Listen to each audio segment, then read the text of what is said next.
भागवत को पान कीजिए। बोले क्यों? इसे पान करने से क्या होगा? बोले इसे पान करने से हमें अमृत की प्राप्ति होगी। किसकी प्राप्ति होगी? अमृत की। बोले इस फल की विशेषता क्या है? बोले फल मीठा है। बोले क्या गारंटी है कि ये मीठा ही है? कहते हैं कि सुख मुखा, सुखमनी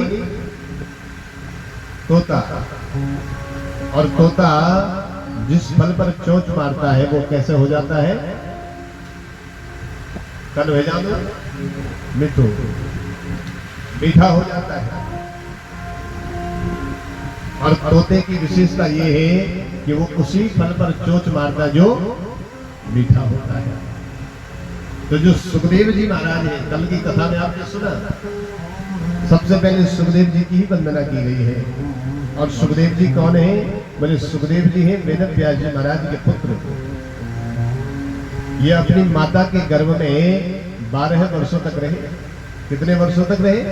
12 वर्षों तक। क्यों? इन्होंने जन्म क्यों नहीं लिया? बोले जन्म इसलिए नहीं लिया कि अगर मैं जन्म लूंगा, माता के गर्भ से बाहर आऊंगा तो भगवान की माया मुझे पकड़ लेगी। सबने निवेदन किया, पिताजी ने कहा बेटा बाहर आओ, तुम्हारी मां को कष्ट हो रहा है, पीड़ा हो रही है। बोले नहीं पिताजी हम बाहर नहीं आएंगे। सबने निवेदन किया, सबने आग्रह किया, बोले बेटा बाहर आओ, तुम्हारी मां को कष्ट हो रहा है। बोले हम बाहर नहीं आएंगे। बोले क्यों? बोले अगर हम बाहर आएंगे तो भगवान की माया हमें घेर लेगी, पकड़ लेगी, हमारा सत्कर्म, हमारा भजन छूट जाएगा।